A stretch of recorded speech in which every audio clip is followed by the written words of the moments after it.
Voilà. On va faire donc enseignement de Jésus à Louisa Picaretta, la résurrection dans la divine volonté. Et donc c'est en référence ces deux volumes, le livre du ciel, donc c'est la Vierge Marie dans le royaume de la divine volonté.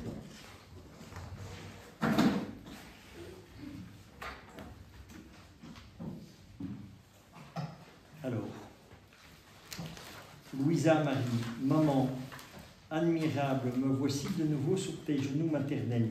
Je veux m'unir à toi durant la fête en l'honneur de la résurrection de notre cher Jésus. Comme tu me sembles bien aujourd'hui, toute amabilité, toute douceur, toute joie, j'ai l'impression que tu ressuscites avec ton Jésus. Marie, fille bénie de mon cœur, ma joie et mon triomphe furent immenses à la résurrection de mon Fils. Je me suis senti renaître et ressusciter en lui. Donc, même à la résurrection de Jésus, Maman Marie, elle s'est sentie renaître et ressusciter en lui. C'est pour ça aussi qu'il y a la couverture, quand on voit sur la couverture avec que c'est un petit bébé. Parce qu'il y a quelqu'un qui m'avait posé la question, elle dit, tiens, je suis étonné que c'est un bébé.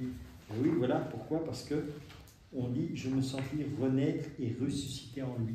Donc, quand on vit dans la divine volonté, c'est une résurrection ou une naissance. On peut prendre dans les deux sens. Tu vois? Donc, c'est pour ça que Jésus, souvent, il dit à Louisa, ma petite nouvelle née dans la divine volonté.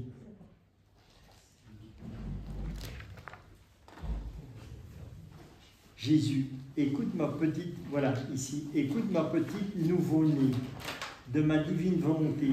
Si l'homme n'avait pas péché, s'il ne s'était pas retiré de ma divine volonté, je serais venu sur terre. Mais sais-tu comment? Plein de majesté, lorsque je suis revenu, comme lorsque je suis revenu de la mort. Donc ici, on comprend un peu ce que là tantôt le Père Grégory partageait aussi dans les catéchismes et tout ça, et que vous posiez la question, pourquoi est-ce qu'on ne le reconnaissait pas? Et ici, plein de majesté, c'est pour ça qu'on ne le reconnaît. Et plein de majesté, c'est quoi? En fait, c'est plein d'amour. Il y a tellement d'amour qui sort de cette résurrection que voilà, on ne reconnaît pas Jésus. C'est l'amour et c'est l'amour vivant. C'est pour ça, c'est la divine volonté, il faut vraiment le comprendre sur le plan divin et pas humain. Pas essayer de comprendre, de savoir comment c'est, non, non. Vis les choses. Jésus te dit, voilà, plein de majesté, on ne sait pas ce que ça veut dire, on ne comprend pas. C'est pas grave. Tu verras qu'à un moment donné, Jésus va éclairer ton cœur et tu vas comprendre les choses. Mais humainement, tu auras très difficile à les expliquer. Tu vois? Jésus, si donc quelqu'un se sépare de moi, c'est par sa volonté obstinée et pour être perdu à tout jamais. Ça, c'est la volonté humaine qui fait cela. Donc, si donc quelqu'un se sépare de moi, c'est par sa volonté obstinée et pour être perdu à tout jamais. C'est ça le risque de l'être humain. Quand tu te détaches de Dieu, que tu ne veux pas savoir qui est Dieu, que tu ne veux pas comprendre Dieu ni quoi que ce soit, tu vas à la mort. Et tu vas à la mort éternelle, puisque tu te coupes en fait de l'amour. Qu'est-ce qui nous permet de... Pourquoi tu peux respirer? Pourquoi Dieu permet que tu respires? C'est son amour qui veut que tu respires. Tout autour de nous n'est que l'amour de Dieu. Un jour, j'avais partagé aux gens, parce que les gens me disaient, tu vois, Richard, qu'est-ce que c'est au ciel? Moi, je disais, le ciel, c'est difficile à expliquer, parce que au ciel, tout est beau, tout est lumineux et tout est vivant. Mais tu ne sais pas expliquer la lumière qui est là, et pourquoi est-ce que ça vit? En fait, c'est parce que ça vit que d'amour. Et ici, tu peux regarder dehors, Tu vas voir l'arbre, tu vas dire l'arbre, oui, il est beau, mais sans plus. Parce que tu ne vois pas l'amour de Dieu là. Parce que nos yeux sont aveugles, nos yeux sont fermés.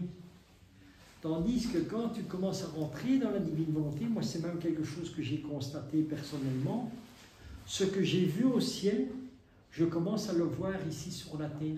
Je commence à percevoir l'amour de Dieu dans toute sa création. Donc, l'arbre que je vois au ciel, que je voyais rayonner là, je commence à le voir ici. Et je ne le vois pas mat, mais je commence à les voir brillants. Tu vois? Et lumineux. Et ça, c'est quoi? C'est l'amour de Dieu qui fait ça. Et c'est l'amour de Dieu qui enlève l'aveuglement que nous avons. Qui déchire, comme on dit, il déchire le voile. Dans le livre du ciel, c'est bien marqué que tout est voilé. Jésus le dit, tout sur la terre est voilé. Et moi, au fur et à mesure, je dévoile les choses. Et dans la divine volonté, c'est ça. Pourquoi? Parce que ce que nous lisons, chaque mot que Jésus dit, en fait, c'est toujours dit avec l'amour. Et c'est l'amour qui vit. Tu vois?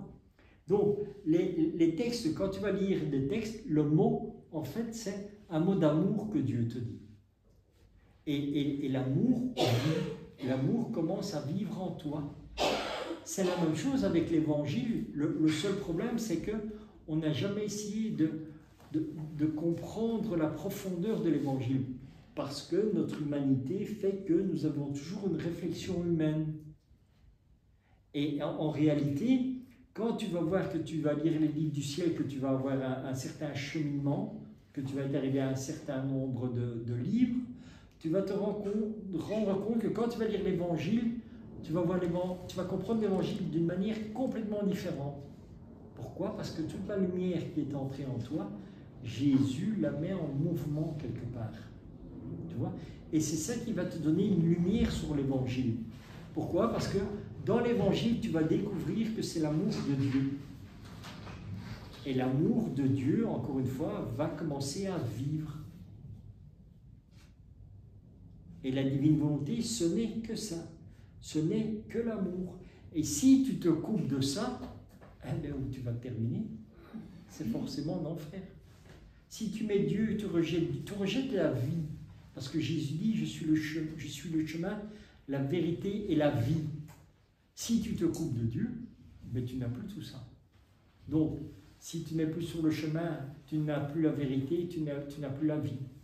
Donc au final, tu meurs, hop, au revoir et merci. Et tu risques la damnation éternelle. Donc, mais il faut bien comprendre, hein, c'est pas d'office que tu vas à la mort, c'est le temps que toi tu ne réalises pas que tu ne dois pas te couper de Dieu. Parce que le Seigneur, tout au long de ta vie, fera en sorte que tu te tournes vers lui. Donc, il fera tout. Mais si tu veux le rejeter, c'est ton droit. Ça, c'est la pire des choses que l'on peut avoir, c'est notre libre arbitre, notre propre volonté. C'est la pire des choses. Parce que notre volonté peut nous amener vraiment à la mort éternelle. Et c'est pour ça que c'est important, offre ta volonté à Dieu, même que tu ne comprends pas. N'essaye pas de comprendre ou de chercher ce qu'est de vivre dans la divine. Jésus, il dit, l'intention suffit, c'est moi qui fais le reste. Parce que nous, humainement, tu ne peux pas comprendre. On ne peut pas comprendre Dieu. Dieu est un mystère en lui-même. Mais quand tu donnes ta volonté à Dieu et qu'en échange, tu reçois sa volonté, que tu vis dans la divine volonté, le Seigneur t'éclairera. Jésus dit, l'intention suffit, je fais le reste. Et pourquoi Jésus nous dit de lire? Si Jésus, quelque part, il s'est cassé la tête à donner 36 tomes, le livre du ciel, c'est pour une raison.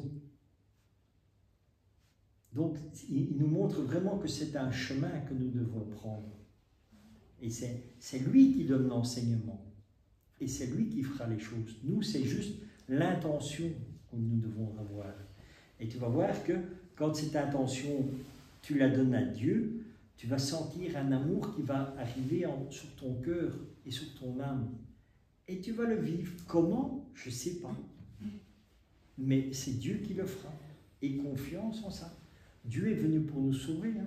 Et encore, on l'a dit là tantôt, avec le catéchisme, avec l'évangile, le Seigneur, il est venu pour nous sauver. Et c'est ça que nous devons comprendre et accepter. Acceptons de nous laisser aimer par Dieu. Donc, n'essayons pas de réfléchir, n'essayons pas de savoir est-ce qu'on est dans le divinement ou pas. Aie confiance en Dieu. Si toi, tu as l'intention de vivre dedans, tu y es. Jésus dit, l'intention suffit, je fais le reste. Voilà. Jésus, par contre, avant de mourir, quoique volontairement, mon humanité était sujette à toutes les souffrances. Plus encore, j'étais l'homme de douleur. L'homme avait encore les yeux éblouis par la volonté humaine et par conséquent encore infirme. Donc, par contre, avant de mourir, quoique volontairement, mon humanité était sujette à toutes les souffrances. Donc, c'est pour ça que Jésus, il sait très bien ce que nous passons quand nous souffrons. Parce qu'il a souffert avant nous. Et lui, il a pris les souffrances de l'humanité entière. Et c'est ça qu'il faut comprendre aussi. Et c'est ça que Jésus nous parle dans la divine volonté. C'est depuis sa naissance, il n'est que dans la douleur et la souffrance. Puisque dans le sein de la Vierge Marie, déjà la première souffrance de infini, il se met dans un endroit qui est clos, qui a une limite, puisqu'il est dans le ventre de la Vierge Marie, il ne s'est pas bougé. Alors que Dieu, il est infini. Tu t'imagines déjà rien que ça, la souffrance qu'il y a.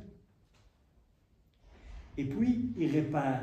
Il répare quoi? Il répare l'humanité de chaque créature. Depuis la première, depuis Adam, jusqu'à la dernière. Et il passe toutes les souffrances de chacun. Tu vois que si tu veux essayer de comprendre ça humainement, tu ne sais pas. Parce que si tu veux réfléchir un peu humain, tu vois ta propre vie à toi et les souffrances que toi tu as dans ta vie. Donc, je ne sais pas, selon l'âge que tu as, moi je dis, j'ai 50 et des ans, je ne sais même pas exactement. Donc, jusqu'à ce maintenant, j'ai eu des souffrances dans ma vie. J'ai eu des grandes souffrances, j'ai eu l'opération à cœur ouvert. Jésus, il a souffert tout ça. Pour réparer tout ce qui devait être réparé. Ça, c'est pour moi. Puis il a fait la même chose pour chacun d'entre nous ici. Donc, tu vois déjà les souffrances qu'il a. En plus de ça, on voit ça. Imagine-toi les personnes, quand tu as par exemple au Rwanda le génocide, où tu as toutes ces personnes qui sont coupées à coups de machette, qui sont à moitié vivants, qu'on les empêche. Tu vois la souffrance et la douleur toujours d'une créature. Eh bien, Jésus, il a souffert de tout. Or, le génocide au Rwanda, c'est quoi? C'est 1 million. 1 million de personnes. Donc, Jésus, il a souffert toutes ces souffrances. C'est pour ça que Dieu, on ne sait pas le comprendre et on ne sait pas le connaître. Si tu réfléchis humainement, tu vas dire, mais c'est quoi? Ça t'amène quelque part à la folie. Et c'est pour ça, divinement, tout est compréhensible. Mais humainement, là. Donc, la divine volonté n'essaye pas de réfléchir à quelque chose. La divine volonté, en fait, t'ouvre. Comment est-ce qu'on pourrait dire? Il t'ouvre l'infini. Dieu te permet de vivre comme tu vivras au ciel dans l'éternité, uni à Dieu. Parce que quand tu seras uni à Dieu, tu seras infini comme lui, puisque tu es partie intégrante de lui. Il y avait quelqu'un qui avait donné je pense que c'était Jean de Robert qui avait donné un témoignage comme ça quand il a eu la grâce d'aller au ciel. Il dit, je voyais toutes des petites lumières. Et toutes ces petites lumières, il dit, c'était toutes des âmes que je voyais, que je connaissais. Et on était tous unis à une seule lumière de Dieu. Et on faisait qu'un avec elle. Tu vois? Pourtant, il dit, moi je me voyais petite lumière, mais je faisais partie de la lumière intégrante. Pourquoi? Parce que tu es en Dieu, et quand tu es en Dieu, tu es infini. Et c'est pour ça que la divine volonté vit là. N'essaye pas de la comprendre, mais vis-la simplement. Vis-la tous les jours en disant « Seigneur, je t'offre ma volonté humaine en échange de moi ta divine volonté. » Et ne te casse pas la tête. Le reste, c'est Jésus qui va faire. Il va te faire vivre ta vie normalement. Mais tu verras que le Seigneur, il interviendra souvent dans ta journée, dans ce que tu fais. Tu prendras vraiment conscience qu'il est présent et qu'il agit à chaque instant dans ta vie. Et petit à petit, tu vas t'en rendre compte. C'est ça la divine volonté. Jésus, quel bien mon humanité n'a-t-elle pas apporté en donnant à chacun le droit de ressusciter? Donc voilà, ça c'est le bien de l'humanité de Jésus.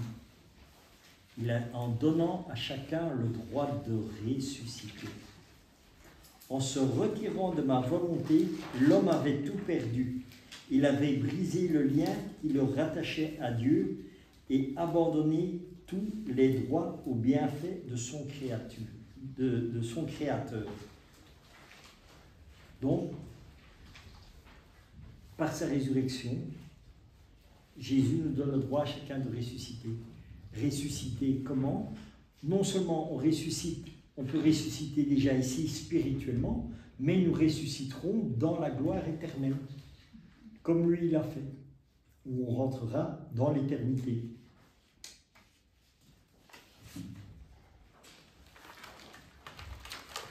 Jésus, je voulais que ma chair soit déchiquetée et que mon sang ruisselle de toute mon humanité pour réunir en moi toute l'humanité perdue.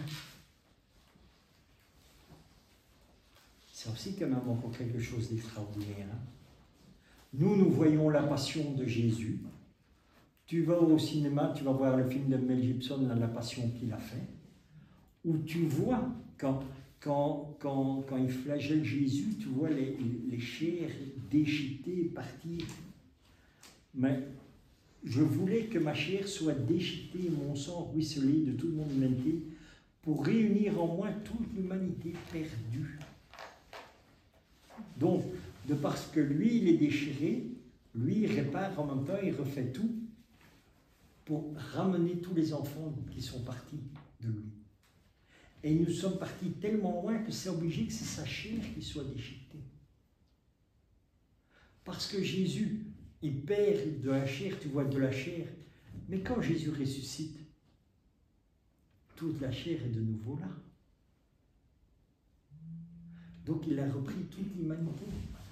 Il a sauvé toute l'humanité, même celle qui était perdue. C'est pas pour ça non plus qu'il faut bien comprendre, c'est pas pour ça que tout le monde va au paradis non plus. Parce que tu as toujours, comme on dit, le libre arbitre, tu peux toujours rejeter Dieu. Et malheureusement, il y a des âmes qui vont le rejeter. Parce qu'il y a des âmes qui ne voudront absolument pas le suivre et qui vont aller d'eux-mêmes en enfer.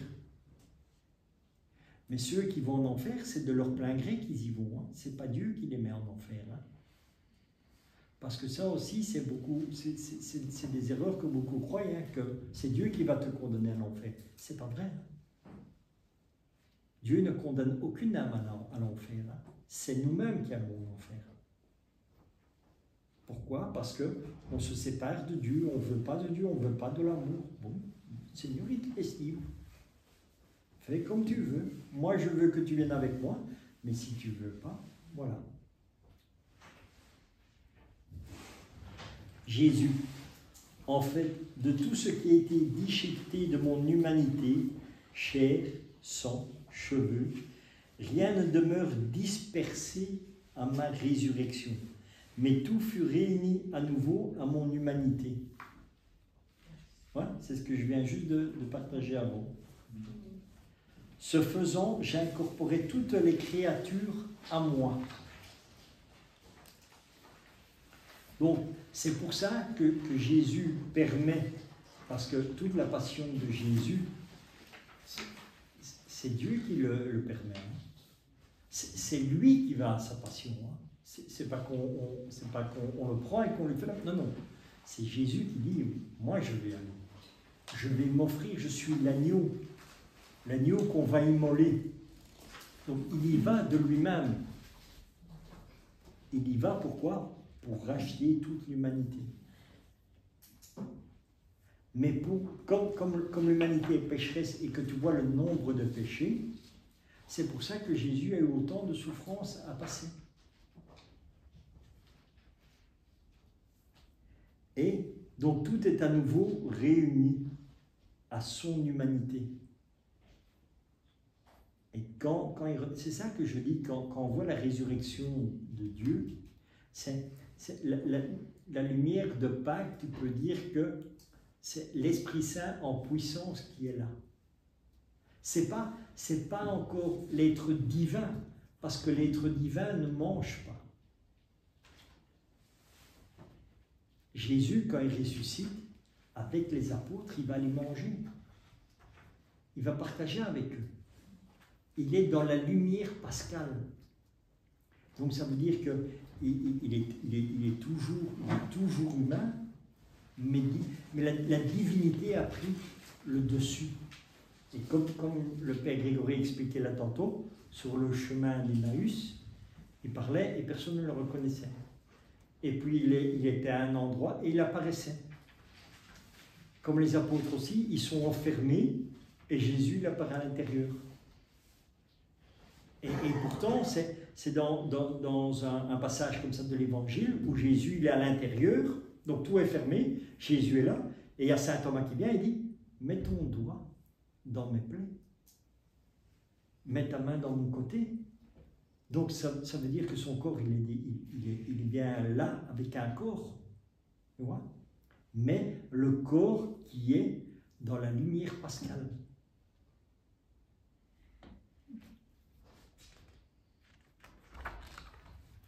Marie, pendant les 3 jours où mon fils était dans le tombeau, et alors que je le suivais sans cesse, avec les yeux de mon âme, je sentais en moi une telle hâte qu'il ressuscite, que dans l'ardeur de mon amour, je répétais sans cesse, ressuscite ma gloire, ressuscite ma vie. Mes désirs étaient si ardents et mes soupirs si enflammés que j'en étais littéralement consumé. Ça aussi, encore une fois, c'est quelque chose que nous apprenons dans les livres du ciel. Et ici, c'est par exemple, c'est au 28e jour dans La Reine du ciel, dans le royaume de la divine volonté. Au 28e jour, vous avez ce texte où la Vierge Marie dit qu'elle accompagnait Jésus. Parce que tout ça, on ne sait pas si quand tu lis l'Évangile ou que tu vas voir, ce n'est pas autant détaillé. Tout ceci ici, ce sont tous les détails que Jésus et Maman Marie nous donnent eux-mêmes de ce qu'ils ont vécu. Tout ça, et tout ça, nous le découvrons dans les livres du ciel. Et c'est comme ça qu'on peut dire que tu vas connaître Jésus réellement dans la divine volonté. Tu vas réellement connaître la Vierge Marie. Parce que ces choses-là, elles sont révélées nulle part ailleurs. Et elles n'ont pas été révélées à quelqu'un, ni quoi que ce soit. Tu vois, c'est un enseignement qu'elle donne. La Vierge Marie, elle a donné 31 jours dans un livre qui a été fait, où elle parle pendant 31 jours qu'on fait en général au mois de mai, pour ça. Mais voilà, et c'est tous des enseignements qu'elle donne, et qu'on trouve nulle part ailleurs. Moi, il y en a qui ont lu Maria Valtorta, vous n'avez pas toutes ces explications dedans. Moi, j'ai encore lu aussi une mystique, la plupart des gens ne connaissent pas trop non plus, Marie d'Agreda. Elle ne parle pas non plus de ça. Tu vois, elle te révèle des choses, mais pas ici. Ici, c'est pas quelqu'un qui vient faire une révélation, c'est la Vierge Marie elle-même qui parle. De la même manière que dans les livres du ciel, c'est Jésus lui-même qui donne les enseignements. C'est pas une vision que quelqu'un a eue, ni quoi que ce soit, c'est un enseignement qu'elle donne. Parce qu'il y a des personnes qui disent, oui, Richard, ce sont des messages. Non, ce n'est pas des messages. Tu ne peux pas dire que Luisa Picaretta, c'est des messages qu'elle reçoit, c'est des enseignements que Jésus lui donne. Tu vois, et toute la différence, elle est là. Parce que c'est Jésus lui-même qui t'instruit. Et dans les livres du ciel, c'est exactement ça aussi. C'est pas moi, Richard, qui vais t'enseigner le livre du ciel, c'est pas le Père Grégory qui va t'enseigner le livre du ciel. C'est Jésus lui-même qui va te le faire comprendre.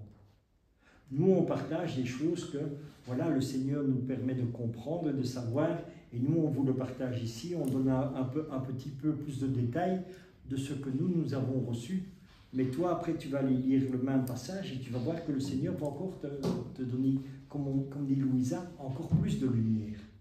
C'est pour ça que c'est important de toujours lire les livres du ciel. Si tu ne les lis pas, tu ne vis pas dans la divine volonté. Tu peux faire comme tu veux. Et quand les gens disent, oui, avant, on vivait dans la divine... Non. Et ce n'est pas parce que c'est moi qui le dis, c'est Jésus lui-même qui le dit. Et c'est ça qu'il faut bien comprendre. Donc les choses que nous disons, que nous partageons, c'est les choses que Jésus lui dit. C'est pas Richard qui dit ça, c'est pas le Père Grégory qui dit ça. Non, c'est Jésus qui donne l'enseignement dans le livre du ciel.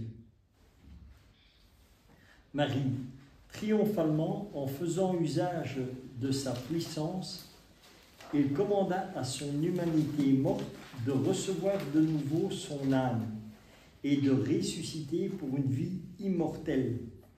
Quel acte solennel, mon cher Jésus, triompha de la mort en disant « Mort, tu ne seras plus mort, mais vie. » Encore aussi une fois quelque chose d'extraordinaire.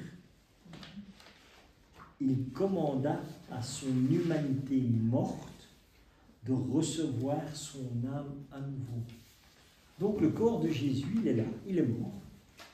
Il est dans le tombeau, mais lui étant Dieu, il dit, après quand il est descendu dans les limbes, qu'il a ouvert le chemin pour aller au ciel, après il revient dans son corps et il dit, reçois-moi de nouveau, pour entrer dans la vie éternelle.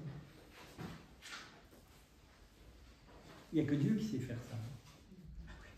Voilà. Et les gens qui font l'expérience de mort, c'est la même chose.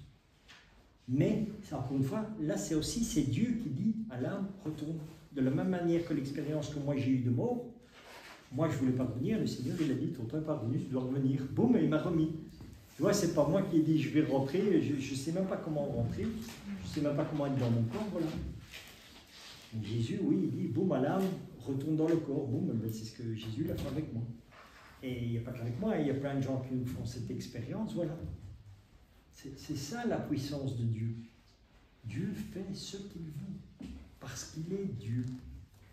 Et Dieu dit à son âme, hop, je vais retourner dans mon corps, et il dit à son corps, accepte mon âme.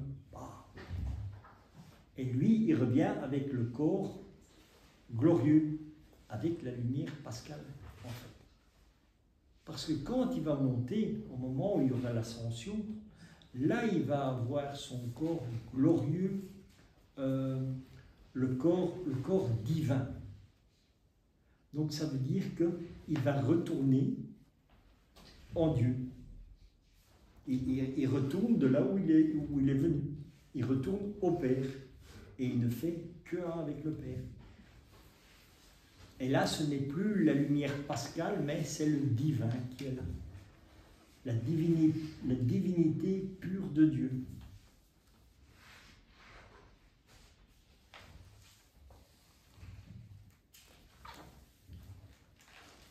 Marie, par cet acte triomphal, il confirma qu'il était homme et Dieu. Il confirme sa doctrine, ses miracles, la vie des sacrements et la vie entière de l'Église.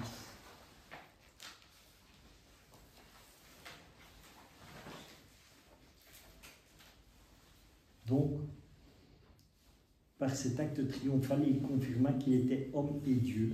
Il confirma la doctrine, ses miracles et la vie des sacrements. Pourquoi?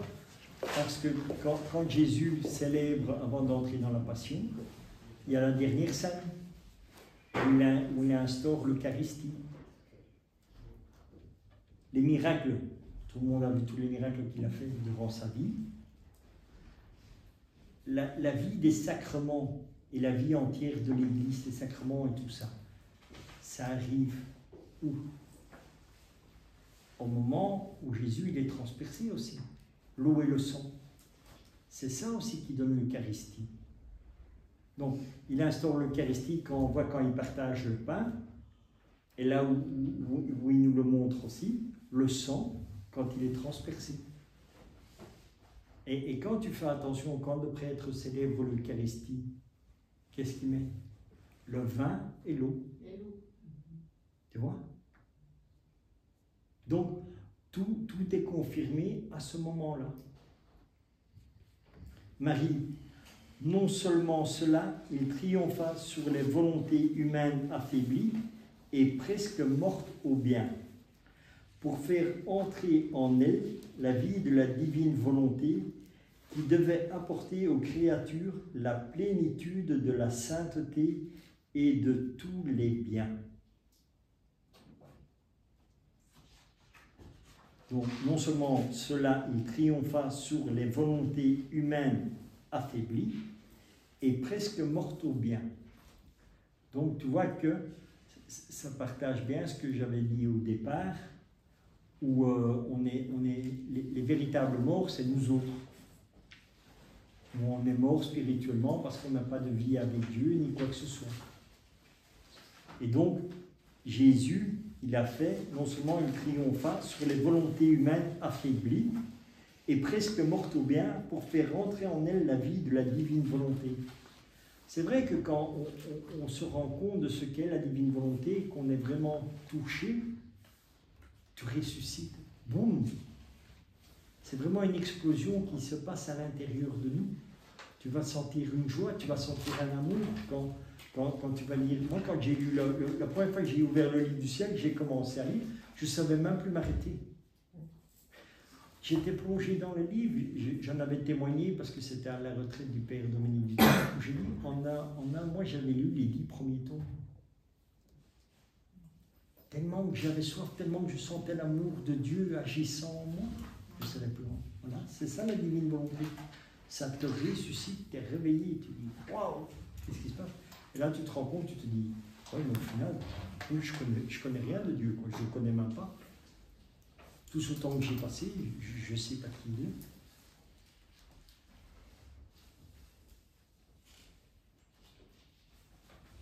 Et alors ici, pour faire entrer en elle la vie de la divine volonté, qui devait apporter la plénitude de la sainteté et de tous les biens. Pourquoi on bénéficie de la plénitude de la sainteté? C'est la sainteté de Dieu. Ce n'est pas une sainteté humaine, c'est une sainteté divine.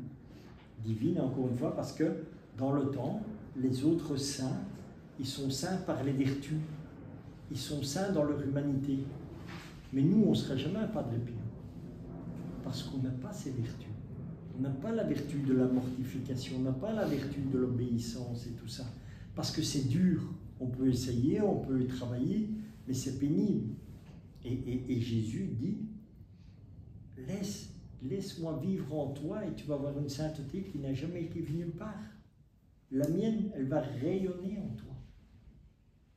Mais ça ne va rien apporter d'extraordinaire, mais à l'intérieur de toi, tu vas sentir cet amour qui jaillit, et tu vas passer à des endroits, et le fait de passer, ça va toucher le cœur des gens, et les gens ne vont même pas savoir comment ça se fait. Ils vont être bouleversés, ou bien tu vas dire quelque chose, tu vas parler, et ça va complètement chambouler le cœur de la personne. C'est ça la divine volonté. La divine volonté, elle agit seule. Et elle fait son chemin seule. Et c'est pour ça que dans la divine volonté, tu ne sais pas tomber dans l'orgueil. Parce que tu ne fais rien. Tu peux pas dire, oui, j'ai prié sur telle personne, elle a été guérie, j'ai fait ça. Non, non. Toi, tu n'as rien fait. Tu es juste passé, tu as parlé, tu as dit quelque chose. Et c'est même pas toi qui as dit. Et tu ne te rends même pas compte, quoi, parce que c'est Jésus qui parle. Et c'est ça qui touche les personnes, c'est ça qui va guérir les gens. Pourquoi? Encore une fois, c'est toujours l'amour de Dieu. C'est l'amour de Dieu qui guérit. Et c'est l'amour de Dieu qui guérit tout. Et quand tu vis dans la divine volonté, tu vas déjà le constater sur toi-même. Tu vas avoir des guérisons qui vont se produire en toi. Tu vas avoir réellement des guérisons physiques qui vont se passer. Et c'est là que tu vas voir où est-ce que Dieu il agit. Et Dieu il agit dans la discrétion en toi. Il ne va pas dans les fanfares et tout ça. Non, non. Toujours dans l'humilité, la simplicité, voilà. Mais ça va bouleverser ta vie à toi.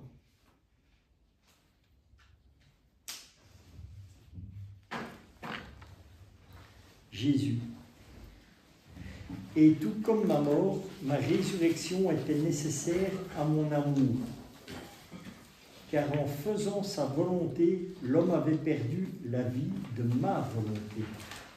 Et je voulais ressusciter afin de former non seulement la résurrection du corps, mais en elle la résurrection de la vie de ma volonté. C'est encore quelque chose de très important. Et tout comme ma mort, ma résurrection était nécessaire à mon amour, car en faisant sa volonté, l'homme avait perdu la vie de ma volonté. Encore une fois, c'est toujours à la même chose. On perd l'amour de Dieu. Et quand tu perds l'amour de Dieu, tu perds tout. Parce que déjà, il faut se rendre compte, quand Dieu nous crée, quand nous sortons du cœur, il faut se rendre compte qu'on sort du cœur de la Trinité. Et quand Dieu te crée, pourquoi est-ce que Dieu il te crée? Pourquoi est-ce que Dieu il veut te créer? Parce qu'il t'aime. C'est juste par amour. Et Dieu a tellement d'amour qu'il veut le partager. C'est pour ça qu'il nous crée. Pour pouvoir partager son amour avec nous. Et c'est ça, en fait, toujours aussi l'échange que le Seigneur il attend. C'est un échange d'amour. Avec Adam, c'est ce qui se passait quand il était au paradis. Dieu l'aimait et lui aimait Dieu en retour. Et tout ce qui. Et pourquoi on dit que c'est le paradis en Éden? Eh bien, parce que tout l'Éden n'est que de l'amour. Le jardin d'Éden, c'est que de l'amour. Dieu avait tout créé par amour pour l'homme. C'est un débordement. Exactement, c'est ça. Et c'est ça que le Seigneur veut. Et nous, en tant que créatures ici sur la terre, il attend qu'une chose, c'est que nous l'aimons. Quand nous lisons là tantôt dans les évangiles et dans le catéchisme, je ne sais plus sur quel passage c'était, où il parlait du royaume et que sa volonté sera faite sur la terre comme au ciel. La terre va devenir comme le ciel. Parce que l'amour de Dieu va triompher. Mais nous, on ne le connaîtra pas parce que, voilà, je ne sais pas dans combien de temps c'est, mais dans le temps de Dieu, c'est déjà accompli.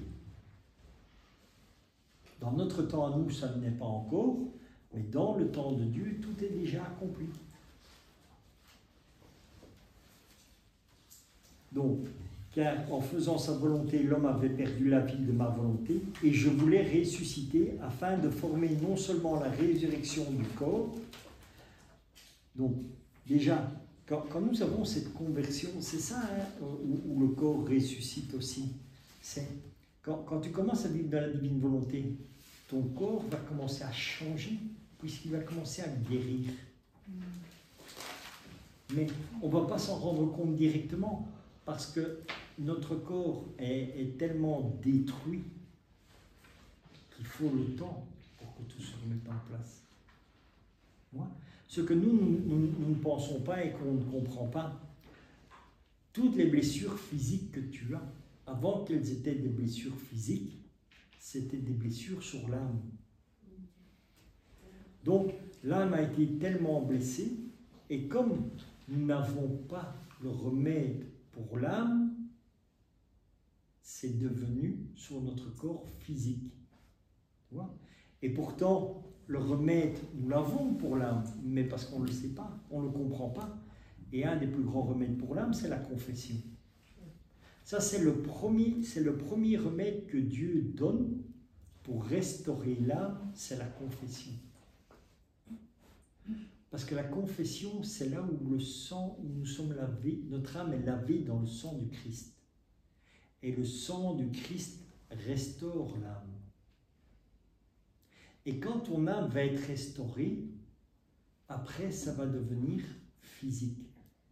Tout se passe d'abord spirituellement, et puis ça devient physique. Donc, quand ton âme sera bien restaurée, ton corps va suivre. Et pourquoi est-ce que ça met longtemps à ce que l'âme puisse être restaurée? Uniquement à cause du péché. tous les péchés que nous commettons détruisent notre âme. Un exemple, enfin, on peut en donner 10 000, mais pour donner une idée comment nous blessons l'âme. Tu vas regarder des films porno, ça détruit ton âme. Tu vas dire des gros mots, ça détruit ton âme. Tu vas critiquer ton voisin, ça détruit ton âme. Tout ce que tu fais, tout ce que tu sèmes, tu vas le récolter. Quand quelqu'un va commencer, tu vas rentrer dans une discussion, et puis la discussion va commencer à monter. Eh bien, toi, tu vas me dire un gros mot, moi, je vais t'en dire un autre, et ainsi de suite. Donc, oui, mais ça s'escalade, et c'est chaque fois des coups, tu peux prendre comme une gilette, c'est chaque fois un coup de gilette que tu mets dans ton âme. Et donc, tu vois comme tu détruis ton âme. Donc, après, quand tu commences à réaliser que tu as détruit à ce point ton âme, quand tu vas à la confession, il y a beaucoup de choses aussi que tu as oubliées. Donc, il y a des choses que tu ne vas pas comprendre directement, la blessure, elle est toujours là. Elle ne guérit pas. Pourtant, le prêtre te dit, je t'absous de tous tes péchés. Mais quand nous ne lisons Padre Pio le disait bien, tu dois accuser tous les péchés. Et même, maintenant, la grâce encore que nous avons aussi, c'est de pouvoir demander, quand nous allons à la confession, de dire, Seigneur, je viens te demander pardon pour tous les péchés que j'ai oublié de te confesser. Tu vois? Mais ça, c'est, encore une fois, c'est le Seigneur qui te mettra ça dans le cœur. Quand tu vas voir que tu vas avoir une vie avec Dieu, lui va t'éclairer sur les choses. Et bien, au fur et à mesure que tu vas commencer, c'est à ce moment-là que l'âme va commencer à être restaurée. Et c'est pour ça qu'il est bon de se taire le plus souvent possible. Parce qu'au moins, quand tu te tais, tu ne blesses personne. Et tu ne te blesses pas toi-même. Parce qu'encore une fois, la première personne qui est détruite, c'est soi-même. Et ça, je rends grâce à Dieu parce que ça, c'est ma femme qui m'a partagé ça. Parce que moi, je ne le voyais pas comme ça. Tu vois? Parce que je suis quelqu'un qui a quand même un caractère assez impulsif, dans le sens où, bon, si le Seigneur il est venu me chercher, c'est parce que, voilà, j'étais quand même un peu borné. Il a dit, c'est moi qui dois aller le secouer parce que sinon, ce garçon, il ne veut pas changer. Tu vois? Et même avec ça, donc je n'ai pas encore, mais grâce à Dieu, tu vois, c'est pour ça que c'est très important d'avoir beaucoup de dialogue et d'écouter aussi son épouse ou son époux, parce que le Seigneur passe à travers elle aussi. Et c'est elle qui m'a fait comprendre que, au plus, tu vas, au lieu de critiquer les gens, eh bien non, commence vraiment à être sincère et à les confier à Dieu. Dans le sens où, pourquoi l'exemple qu'elle m'a fait, c'est quelque chose qui est vrai. Il y a beaucoup de gens qui critiquent le pape sur Internet. Tu vois? On dit ci, on dit ça, on dit que c'est l'antichrist, on dit énormément de bêtises comme ça. Et je dis à ma femme, oui, et c'est pour ça que je dis, moi je ne fais même pas attention à ça, mais elle dit, mais oui, il faut faire attention. Parce que nous devons le confier dans la divine volonté. Parce que c'est bien de critiquer, mais qui pense à le mettre dans la prière? Qui pense à ça? Non. Au contraire, voilà. Et un bon exemple aussi qu'elle a dit, parce que c'est vrai que c'est quelque chose, tu vois, je suis comme n'importe qui, moi c'est ce que je dis, je lis des choses normales aussi, je regarde le journal télévisé. Quand je vois en France comment Macron il agit et toutes les choses qu'il fait, et on est tous là à le critiquer, à dire ça, peut-être que c'est vrai, et on a une grande partie de... Mais taisons-nous, n'allons pas lui mettre plus, et prions pour lui. Mettons-le dans la divine volonté. C'est ça qui va changer. Parce que si nous le critiquons et que nous disons ça, eh bien oui, c'est bien, ça va faire des mauvaises choses sur lui, mais toi, tu vas en prendre encore plus. Parce que tu récoltes ce que tu sèmes.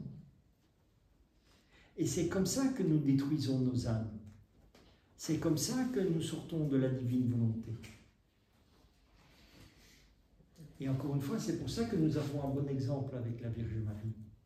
Notre petite maman du ciel, quel exemple elle ne nous donne pas? Qu'est-ce qu'elle disait? Rien. Elle se taisait. Elle mettait tout dans son cœur. Tu vois? C'est ce que je dis. Il y a beaucoup de gens qui me disent, Richard, qu'est-ce que le Seigneur dit, qu'est-ce que la Vierge Marie dit? La Vierge Marie, ou que ce soit Jésus, c'est toujours des mots très courts qu'ils disent. Ils ne vont jamais te sortir des litanies. Tu vois? La réflexion que j'avais eue avec la Vierge Marie, elle m'a dit simplement un jour, es-tu mon enfant? Moi je lui ai dit oui. Elle m'a dit non. Tu vois, c'est pas des grands discours. Hein. Tu es mon enfant? Oui, non. Voilà. Et puis je dis non, ah non. Elle dit, et je te dis, hein, pour te dire que c'est toujours des dialogues très courts, elle dit non. Parce que si tu serais réellement mon enfant, tu ferais comme moi, tu te tais. Et tu mets tout dans ton cœur. Bon, voilà, tu vois. Ils ne vont pas te sortir tout un discours ou te faire toute une histoire. Hein. Non, non. Les choses toujours simples et très courtes. Et c'est là que tu vois vraiment aussi, parce que tu vois, il y a encore des gens qui vont te dire, oui, mais il faut discerner, est-ce que ça vient du ciel ou est-ce que ça ne vient pas du ciel? Tout ce que Jésus dit, ou la Vierge Marie dit, c'est toujours court et ça te laisse toujours dans une paix. Et c'est là, tu ne dois même pas te casser la tête, c'est ce que je dis, c'est comme la divine volonté. Ne te casse pas la tête à savoir si tu es dedans, si c'est ça, n'essaye pas de dire, vis simplement, et tu verras. Et quand le Seigneur doit te dire quelque chose, ce sera toujours dans la paix. Et en général, déjà ça c'est quelque chose que Jésus il fait toujours. Même quand moi, il vient chez moi, il me dit, la paix soit avec toi. Il met mon âme dans la paix. Directement. C'est la première chose. Et Dieu, c'est toujours comme ça. Tu peux aller voir chez n'importe quel voyant qui voit Jésus ou quoi, Jésus, c'est toujours la paix soit avec toi. Parce qu'il est artisan de paix. C'est le prince de la paix. Tu vois? Nous, notre cœur, il est toujours agité. Et la première chose que Dieu fait, c'est donner la paix à ton cœur. Pourquoi? Parce que quand il te donne la paix, c'est son amour qui dépose dans ton cœur. Et il ne doit rien te dire de plus. Hein. Il te dit la paix soit avec toi et tu as tout gagné. Parce que tu as la paix et l'amour de Dieu. Et tu peux aller où tu veux. Tu seras un véritable artisan de paix. Parce que tu ne diras rien, tu passes. Et tu dis simplement, tu ne peux même pas saisir, la paix soit avec toi, c'est tout. Tu vois? Donc, toujours dans la simplicité des choses.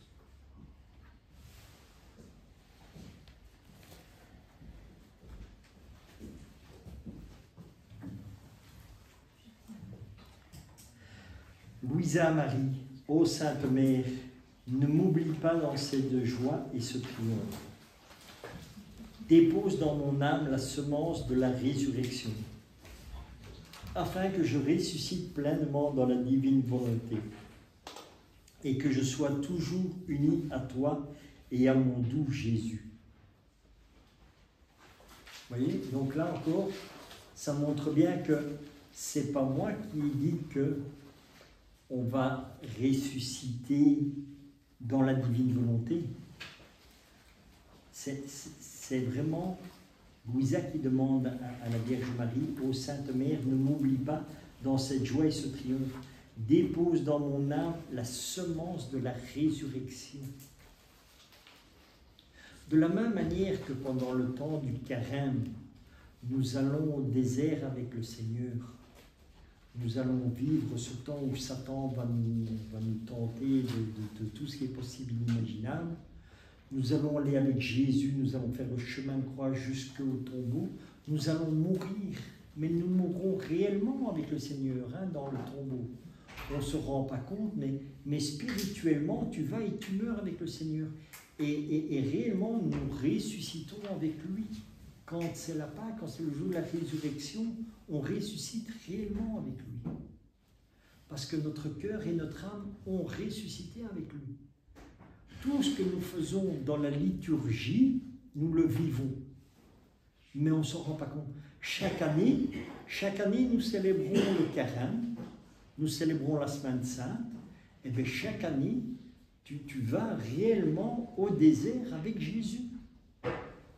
Et c'est pour ça que tu peux avoir des temps de carême très difficiles, parce que quand le Seigneur le permet, Tu vas vivre les choses telles que lui les a vécues au désert. Et puis, tu vas aller avec lui sur le chemin de croix. Et tu vas voir les souffrances aussi. Et puis, tu vas aller au tombeau. Et c'est pour ça que c'est magnifique. Parce que quand tu te rends compte de ce parcours que tu fais, tu dis au Seigneur, comment je fais la grâce? Je dis, Seigneur, je viens mourir avec toi. Que tout ce qui n'est pas de toi meure avec toi dans ce tombeau. Que nous soyons enfermés et que le mal ne sort plus. Que le mal soit vaincu. Et voilà, et nous passons réellement avec le Seigneur au tombeau. Et quand nous ressuscitons dans la gloire de Dieu, avec Dieu. Nous avons la lumière de Pâques en nous. Mais tout ça, on ne le voit pas. On le verra le jour où on sera au ciel. Là tu verras tout ce que tu auras fait. Mais réellement, c'est ça qui se passe. C'est pour ça que c'est important.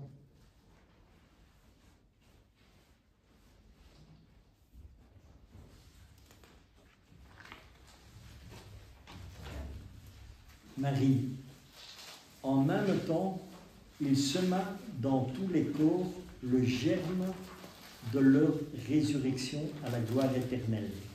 En même temps, il sema dans tous les corps le germe de leur résurrection à la gloire éternelle. Pourquoi? Encore une fois, parce que Louisa, quand elle demande ça, elle ne le demande pas uniquement pour elle, hein. Puisqu'elle vit dans la divine volonté et que Jésus lui a appris à tout faire, à tout présenter au nom de tous et pour tous. Donc ce qu'elle demande, l'humanité entière en bénéficie.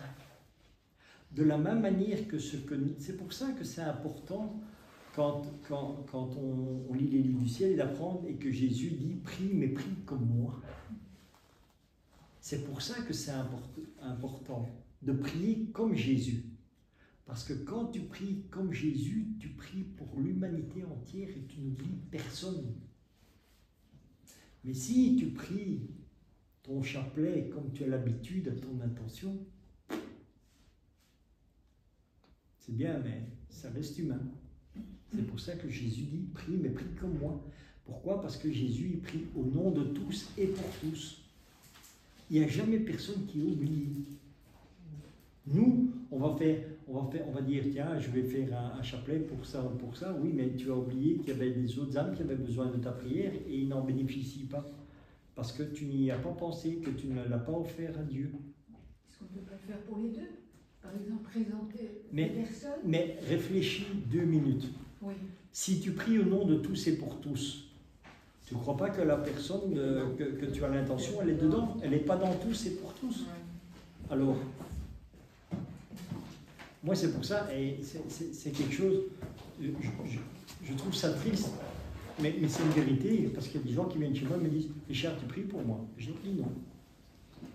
Et ça les heurte. Ça les heurte parce que je leur dis non. Mais je ne leur donne pas des solutions, parce qu'ils ne cherchent pas à avoir une solution. Parce que s'ils me demanderaient le pourquoi, je ne prie pas pour eux. Je leur dirais, mais tu crois que tu t'oublies? Si je prie au nom de tous et pour tous, est-ce que tu n'es pas dans ma prière? Bien sûr. Bien sûr que je prie pour toi, puisque je prie comme Jésus veut que je prie. Donc c'est pas possible que je t'oublie.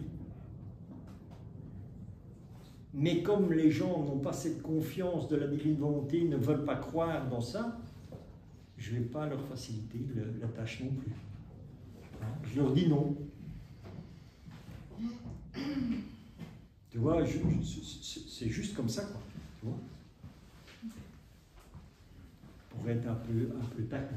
Non, c'est parce que c'est humain. Parfois, on aime bien présenter nos proches qu'on aime beaucoup, et encore en tous et pour tous, voilà, c'est ça, quoi. Mais tu dis, tu aimes bien tes proches. Tu sais que la personne qui est assise à côté de toi, oui. Tu sais que réellement c'est ta sœur. Oui, oui. Est-ce que tu le sais? Oui. Alors, et pour elle, tu ne vas pas prier. La personne qui est devant toi, c'est ta sœur, hein, réellement. Et tu pries pour elle. En tous et pour tous. Voilà. Exactement. C'est ça qu'il faut comprendre. Oui.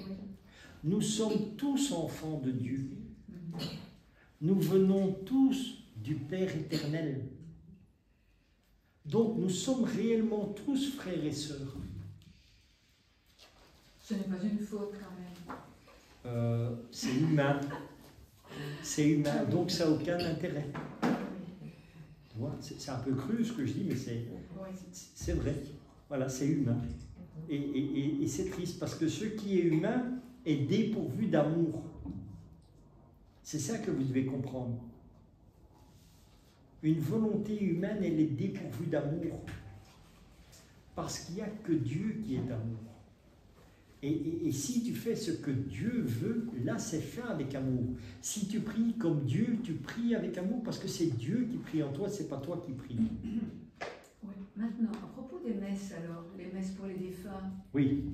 Ça c'est pas en tous et pour tous, c'est pour des personnes bien précises. Oui, pourquoi? Parce que ça c'est dans la rédemption. C'est valable. Mais toi, tu peux demander, donc tu vas demander, je ne sais pas, une messe pour les âmes du purgatoire, de ta famille. C'est un exemple que je donne. Tu vas chez le prêtre, tu dis, voilà, je voudrais une messe pour les âmes du purgatoire de ma famille. Toi, ta responsabilité en tant de vivant dans la divine volonté, tu peux demander ça, mais toi, tu vas dire, Seigneur, mais je t'offre aussi toutes ces messes au nom de tous et pour tous. Tu vois, en plus. Le prêtre, lui, la messe c'est toujours, la messe, il n'y a pas plus grande prière que la messe.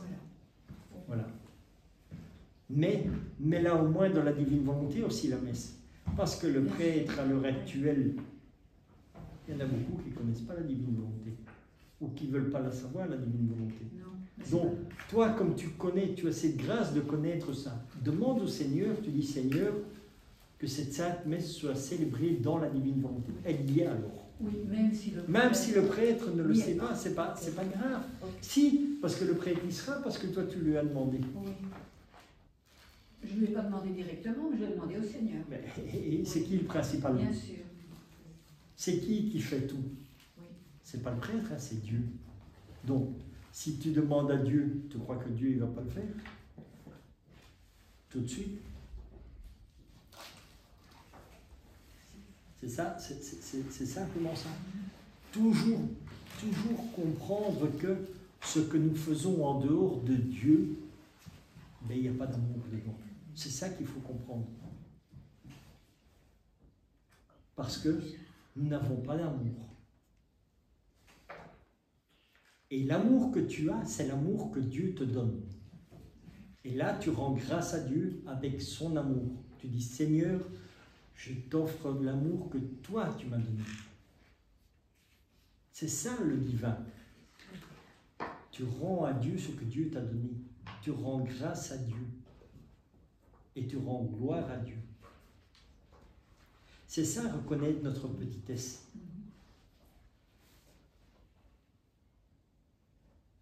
Moi, je te dis, parfois, il y a des gens qui disent, Richard, tu es quand même spécial parce que tu dis ça ou ça. Mais moi, je ne me casse pas la tête parce que je sais que moi, Richard, je ne sais absolument rien faire. Moi, tu vois, je suis pleinement conscient que si le matin, je me lève, c'est grâce à Dieu.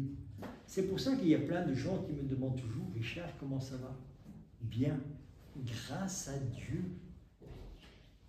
Parce que je sais que c'est toujours Dieu qui est au centre de tout et qui fait tout.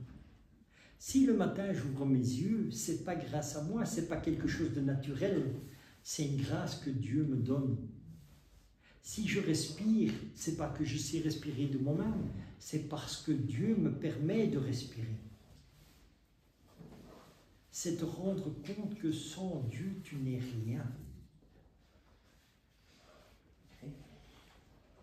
Si Dieu ne veut pas que tu respires, tu es morte. Et l'amour que Dieu te permet de respirer, c'est de l'amour. L'air que tu respires, ce n'est que de l'amour de Dieu. C'est l'amour qui te donne vie. Le matin, tu te lèves grâce à Dieu. C'est pas que c'est grâce à Dieu, c'est grâce à l'amour de Dieu. C'est Dieu qui t'aime et qui te dit, lève-toi.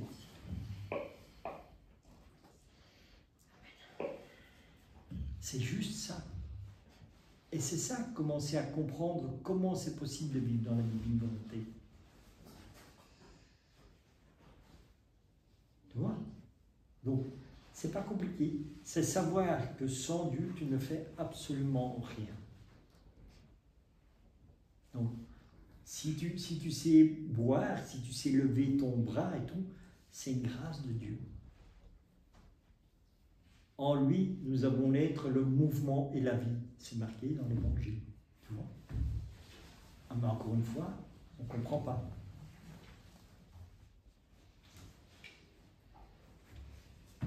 Si Dieu ne permet pas, tu vois, j'ai toujours la croix de Jésus en main, s'il ne me donne pas la grâce de la prendre et de la... Je ne sais pas.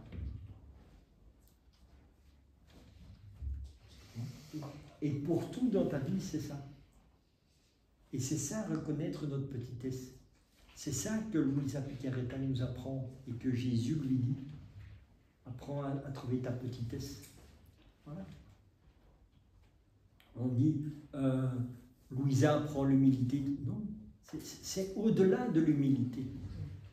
La petitesse est au-delà de l'humilité, parce que l'humilité est une vertu. Et dans la divine volonté, tu n'as rien. Donc, Jésus va au-delà de cela. Et c'est te rendre compte, à être pleinement conscient que sans Dieu, tu ne fais rien.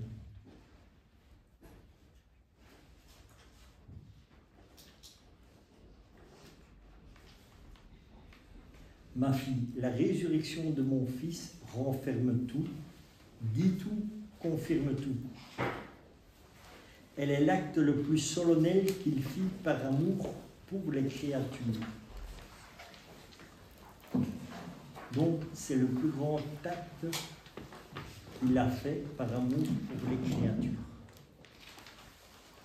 Jésus, mon humanité contenait en elle-même le germe de la résurrection pour tous. C'est en vertu de cette semence que chacun a reçu le bienfait de pouvoir ressusciter des morts. Voilà. Donc, encore une fois, et le Seigneur nous fait bien comprendre, mon humanité contenait en elle-même le germe de la résurrection pour tous. C'est en vertu de cette semence que chacun a reçu le bienfait de pouvoir ressusciter des morts. Donc, nous l'avons tous reçu par la résurrection de Christ. Je propose qu'on fait une petite pause.